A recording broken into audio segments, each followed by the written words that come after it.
Hey folks, it's Ardwulf. Welcome. Today we're going to have a look at a game that is brand new and that a lot of folks have been waiting a while for.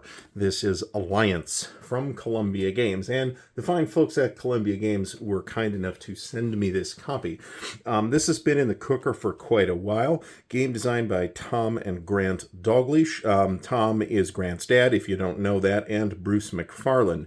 This is a new game. We'll also have another look at a Columbia Games Classic pretty soon as well, and you should see that this month. Now, this is a Columbia block game, and I expect that it is going to follow the traditional methodology of the Columbia block games in that there is information on one side and the opponent can't see it.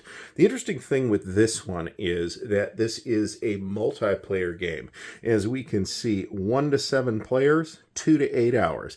I always take this with a grain of salt, but it actually sounds approximately correct for this particular game from at the complexity level that I expect this thing to be.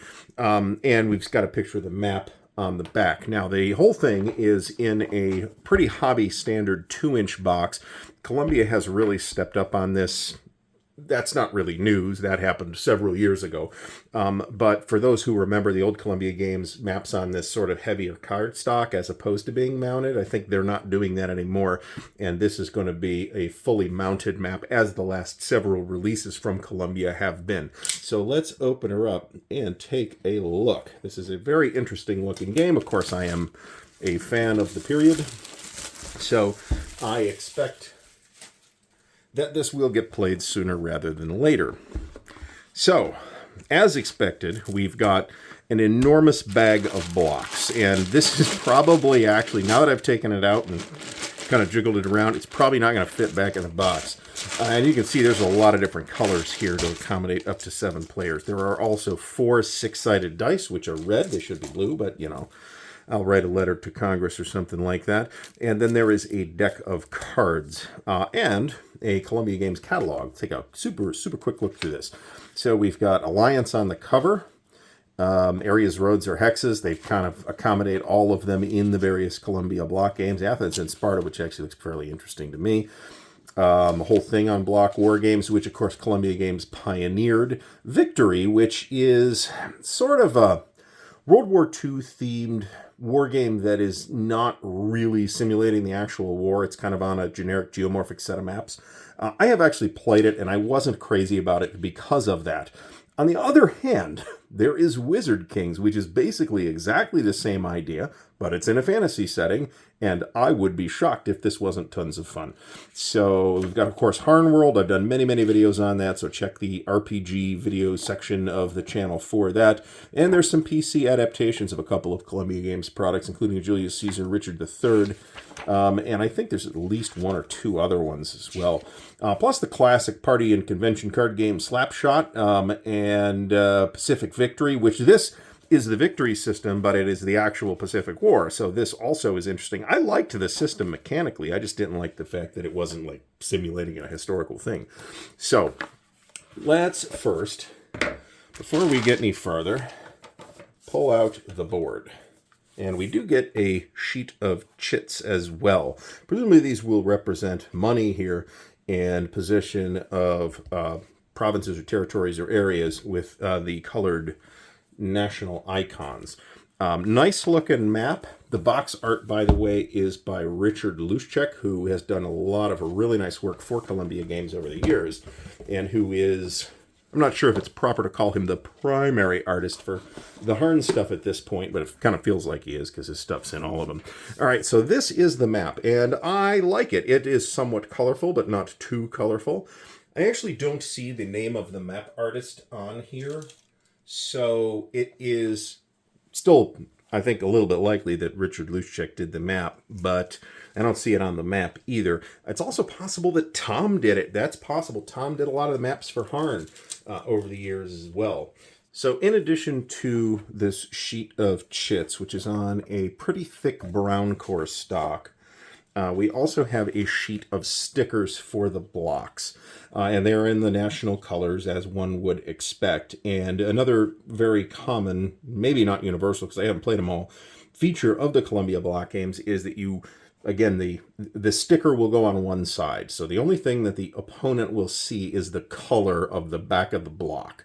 But you will actually rotate the blocks to indicate their current strength. So if this guy's got 4 on top, then he's a strength 4. If this guy's got 3 on top, he's a strength 3, so on, all the way down. Now, there is a rule book, and the rule books for these Columbia block games tend to be very short, and the games themselves tend to be extremely straightforward.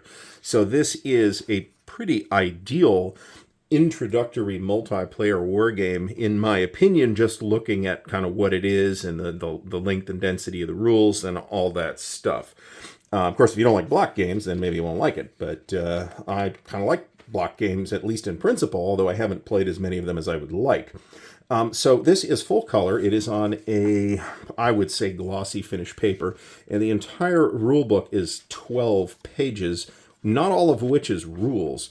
If we see, the rules pretty much end on page 8, and the rest of the book is scenarios. And there's one other thing here. So we've got an 1804 to 1807 scenario, which is pretty cool. A lot of these Napoleonic campaign games do not start until 1805. I kind of like that idea. This is projected to take 4 hours. There's 1808 to 1811, also 4 hours. 1812 to 1815, also 4 hours.